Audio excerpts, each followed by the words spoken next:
Swayam Prabha. Digital India. Educated India.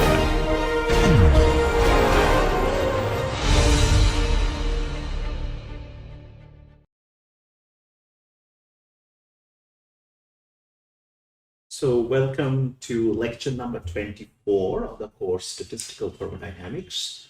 So in the last class, we covered the spectrum of hydrogen and what were the different quantum numbers associated with it. So this time we are first going to start with an example problem, and then take it further. So the question is, find out the radial probability distributions, probability density functions for atomic hydrogen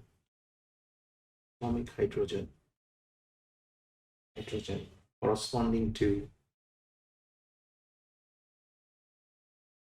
A, n equal to 1, L equal to 0, M equal to 0, B, okay, n equal to 2, L equal to 1, M equal to 0, and C, plot the probability, the PDF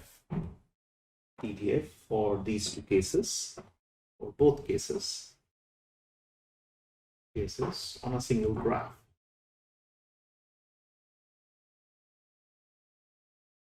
So that is the problem. So the first one, if you want to answer question A, so the three-dimensional probability in differential probability. Okay? So 3D, the differential probability, okay? In spherical coordinates.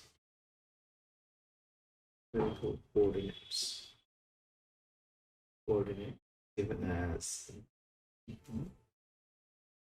I is given as the wave function square theta dr d theta phi, right? It's the differential probability spherical coordinate for a volume element.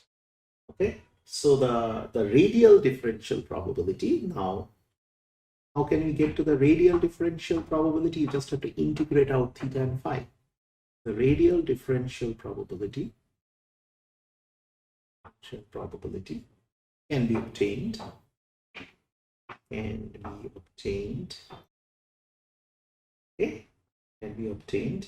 by integrating over theta and phi angles, right? That is what it is. So dp r comma theta comma phi. Okay. Let me write it one more time. This is psi r square theta d theta d phi. Okay. Now, therefore, dpr becomes, if you integrate out the other two variations, 0 to 2 pi, 0 to pi, pi star psi square sine theta dr theta d phi. Okay, so this is the radial differential probability, okay, which is attained by integrating out theta and phi, right? So for n equal to 1, L equal to 0, M equal to 0, okay, we can obtain, and you can look up the table in this particular case, the tables that we just now did. So that is 1, 0, 0 is given as 1 over pi 1 by a naught 3 by 2 exponential r by a naught. Okay. So dpr, now you substitute this.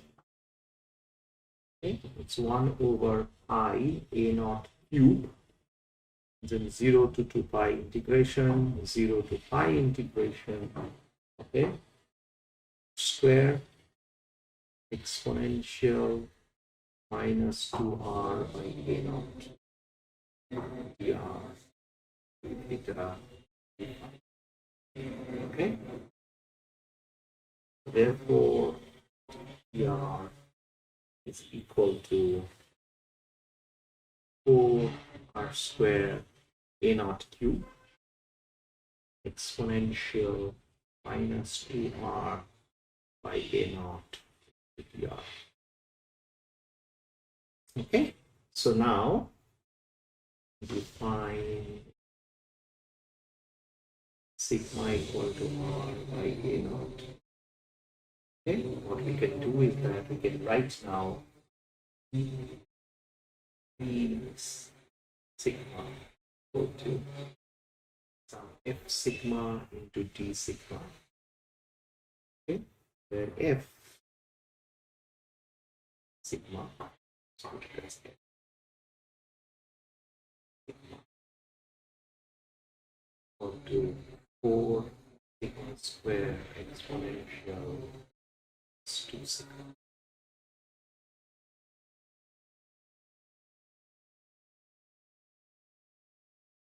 Okay, and it's 2 sigma.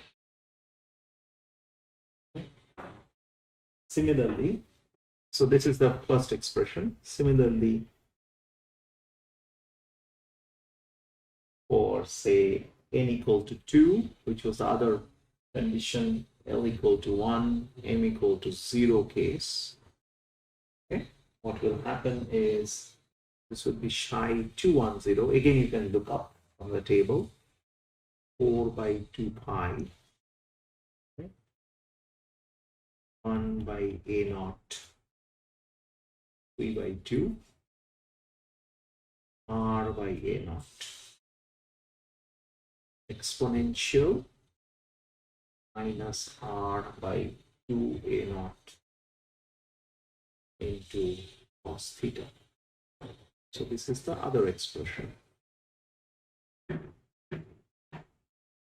Okay, so similarly, thus dpr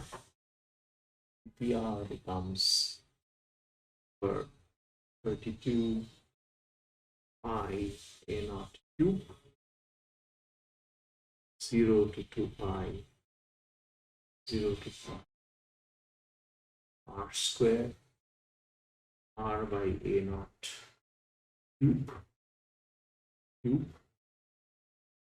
exponential minus r by a naught dr cos square theta a sin theta d theta,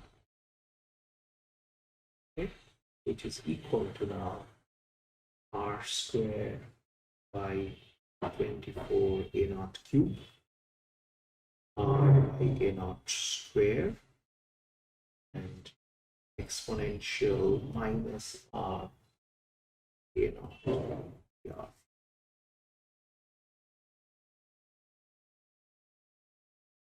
All right.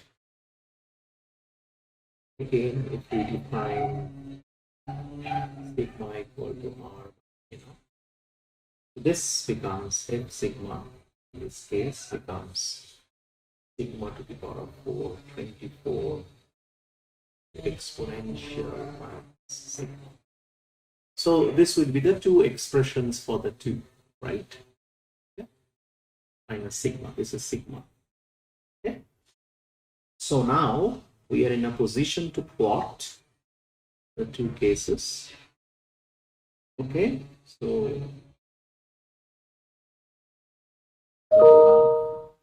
this is sigma on this axis. We will f sigma here. Let's put some numbers. This is 0, this is 2, this is 4, 6, 8, 10, 12, 14, and then we have 0 here, 0.1, 0.2, 6 here. Okay, so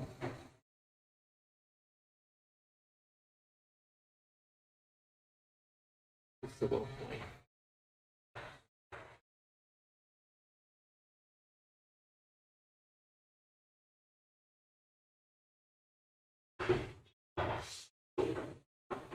Something like that. So this is shy 100, and another one is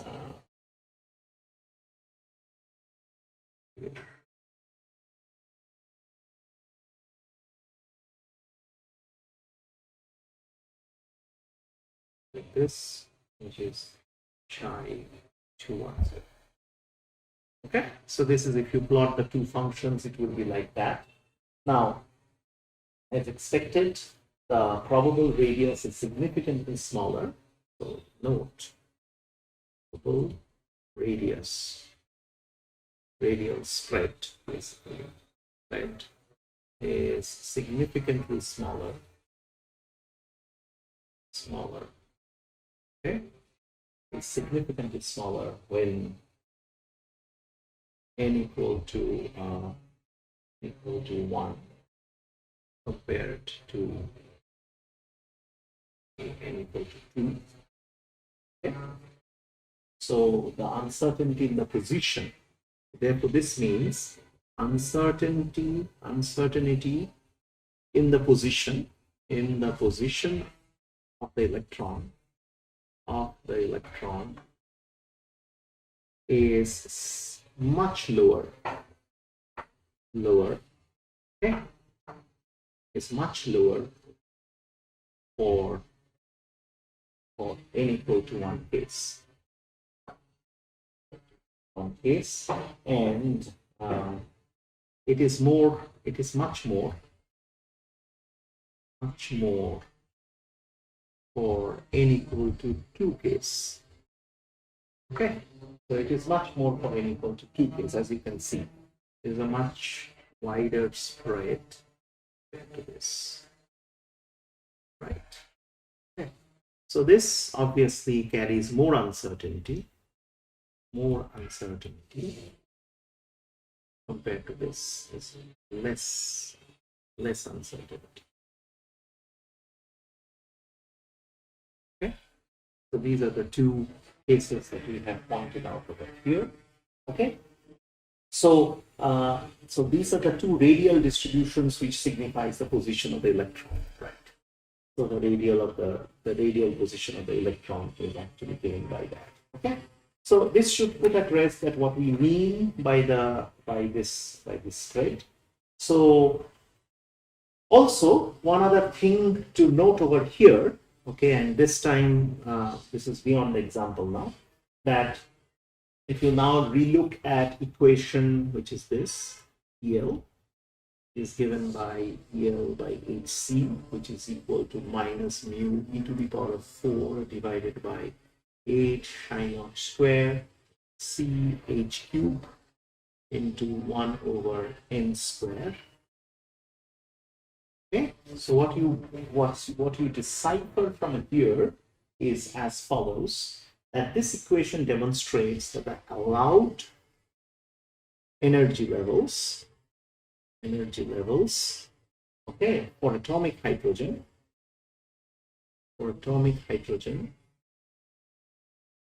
is solely determined, okay, solely determined by the principal quantum number. The principal quantum number, right? Principal quantum number. Okay. Principal quantum number n. All right, n. So now, on the other hand, if you look at equation, and I will just write the equation. If you write NLM, this was the total wave function, is r theta phi. That is given as RNL, rho, and y M L theta comma phi. Okay, so that was the other wave function. That was the complete wave function for the hydrogen. Now, if you look at that particular wave function, the associated wave function, this wave function is a function of, it's a function of both orbital angular momentum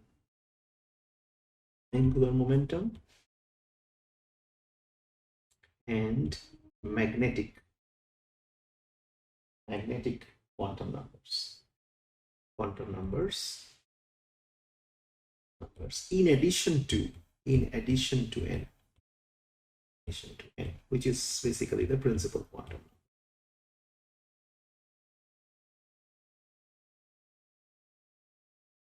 Right? Okay. So hence, the possible values of L and M corresponding to any particular value of N must define the degeneracy. So for N, you will have a possible values of L and M, right? So these together should determine the degeneracy for any given N. For any given N, right? So these are like the energy states that we learned previously. Okay, so now we know M is equal to 0 plus minus 1 plus minus 2 up to plus minus L, and L is equal to 0 1 2 n minus 1. These two we know, right? So the electronic degeneracy, therefore, is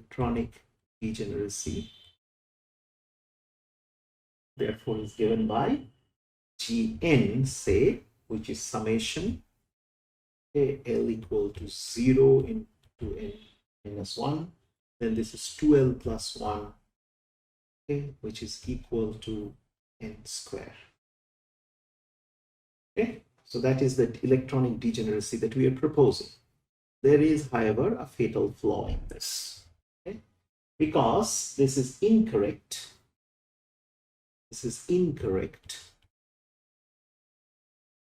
Okay,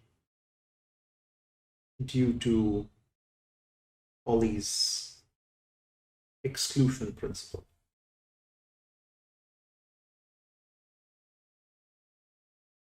Okay, exclusion principle. Because the electron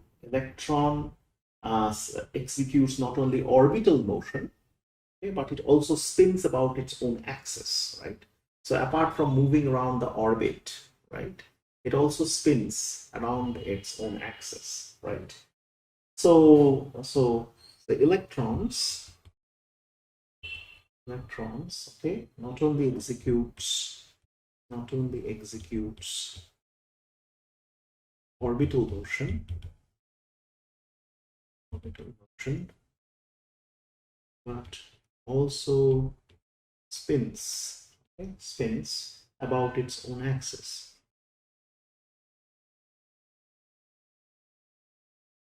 Okay, so this intrinsic spin, okay, is also if you account for the spin, then you could also explain what we call the Stern-Gerlach experiment. So what the Stern-Gerlach experiment actually did? Gerlach experiment. So what happened was that a beam of silver atoms, it's like a beam of silver atoms, okay, could be split into two beams by a magnetic field. Split into two beams by an inhomogeneous magnetic field.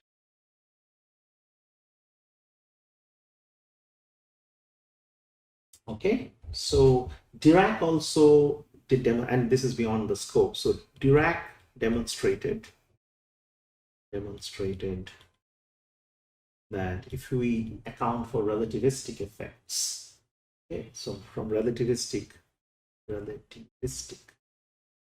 quantum mechanics, okay, spin naturally evolves, okay, or comes out. So here we are not going to do that exactly. So we are going to take some analogy and we are going to see what the spin actually does. Therefore, okay, in analogy with our previous arguments, in analogy with previous quantum description of orbital,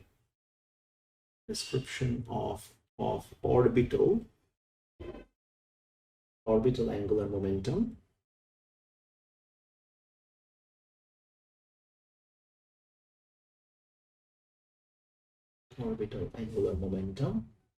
okay. New quantum number can be defined.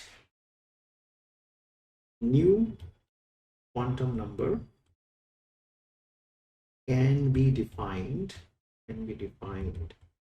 okay, for both spin angular momentum because of its rotation about its own axis, angular momentum, and it can be twisted also, right? And its z component, which we did in the case of here, orbital angular momentum. Okay, so the spin angular momentum becomes, we are taking an analogy, spin angular momentum becomes s square is equal to small s plus 1. So it is written in analogy with the previous argument. So s, nothing but the spin quantum number.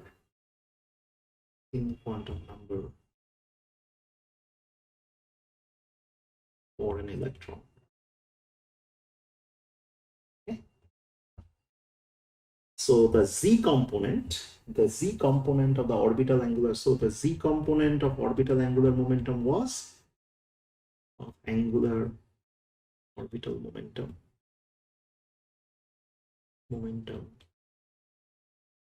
was basically Lz equal to ml into h bar, where ml was the orbital magnetic quantum number.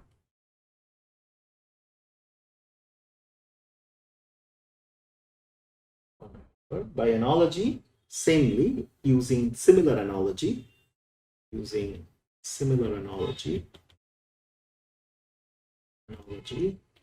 okay, we have the z component of the spin quantum number. So this is the z component of spin quantum number as ms into h bar, where ms is called the spin magnetic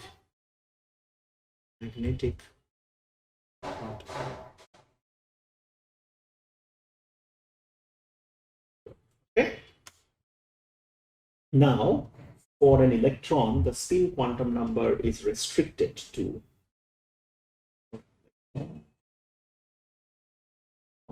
the spin quantum number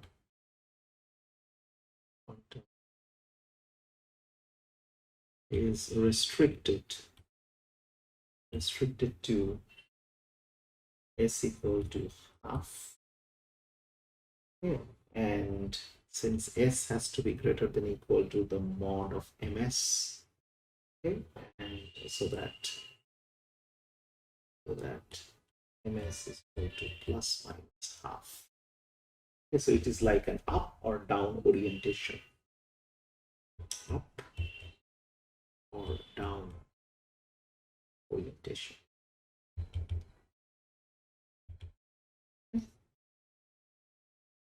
And this also satisfies the Pauli's exclusion principle, because no two electrons therefore will have all the four quantum numbers to be the same. So now that we have, so this ms therefore is plus minus half. This comes from relativistic quantum mechanics, courtesy Dirac. Okay, so what we got here is that this is not the right, degeneracy value, because of Pauli's exclusion principle and because of the fact that the electrons not only execute orbital motion but also spin about its own axis. So this was also in accordance to the Gerber experiment, and Dirac demonstrated it that relativistic quantum mechanics can be used to naturally evolve this. Therefore, in analogy with the previous quantum description of orbital angular momentum, new quantum number has to be defined, which is basically, the spin angular momentum, and from there out pops the spin magnetic quantum number with a value of plus minus half. So this is an up configuration or a down orientation depending on the depending on how you look at it. So in the next class, what we are going to do, we are going to then look at multi-electron species and also what does the quantum numbers all designate. Okay, we have now got 4 quantum numbers altogether.